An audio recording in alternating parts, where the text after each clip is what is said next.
नमोस्तु महाराज, नमोस्तु महाराज, नमोस्तु महाराज। मैं 108 शिरोमणि श्री अर्चित सागर जी महाराज की जय। महाराज जी, मैं निश्चल जैन जयपुर से।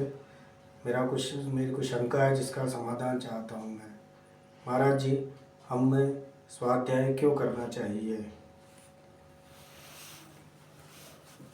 तुमने क्वेश्चन बहुत अच्छा पूछा है। उसका ये आता है कि हमें स्वाध्याय क्यों करना चाहिए।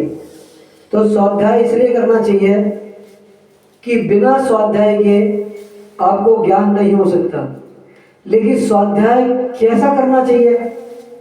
स्वाध्याय ऐसा करना चाहिए कि किसी भी मात्रा का, किसी भी शब्द का, किसी भी अक्षर का सबसे पहले हमको क्या करना पड़ेगा, उसको देखना पड़ेगा, समझना पड़ेगा कि वो आखिर में वो शब्द क्या लिखा है और किन किन अक्षरों से वो शब्द बना है। तो अक्षर में अक्षर मिलेगा तब वो शब्द बनेगा, और उसमें मात्रा भी मिलेगी और उसमें चिन्ह भी लगेगा। ये सब आपको देखना पड़ेगा। फिर ये देखना पड़ेगा कि इसका अर्थ क्या निकलेगा।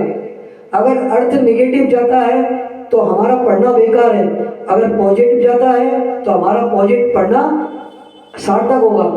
तो स्वाध्याय तो परम तप है, सभी के लिए लिखा है, साधुओं के लिए लिखा है कि स्वाध्याय करना परम तप है। तो श्रावकों के लिए भी, गृहस्थी के लिए भी ये लिखा है कि उसको स्वाध्याय करना चाहिए।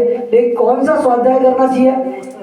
उसको अपने हिसाब से, हम अपनी योग्यता को नाप के करना चाहिए। क्या करना चाहिए? पहले जिनेंद्र भगवान कौन से हैं, जिनेंद्र भगवान के नाम क्या हैं, जिनेंद्र भगवान की पूजन कैसे होती है, कौन सा मंगलाष्टक है जो बोला जाता है, पानी की शुद्धि कैसे करी जाती है, पूजन हम क्या उसे बोलेंगे, ये सब तो उसको सीखना है। दूसरी बात, नमोकार मंत्र को सबसे पहले पुष्पदंत जी और भूतवली जी ने, धवला जी में आया है कि उन्होंने अपना मंगलाचरण करा तो सबसे पहले नमोकार मंत्र को ही सुना। उसमें एक एक शब्द देखा, एक एक मात्रा देखी, 58 मात्राएं कैसे लिखी, 35 अक्षर कैसे लिखे, 34 स्वर कैसे लिखे, 30 व्यंजन कैसे बने, उसमें आखिर क्या लिखा है और क्या उसको सोधा। इसी तरह स्वाध्याय को भी ऐसे ही करना चाहिए। अगर अपन बिना स्वाध्याय के सोच के अगर स्वाध्याय कर रहे हैं तो हमारा पढ़ना लिखना सब बेकार है। और कितना करना चाहिए?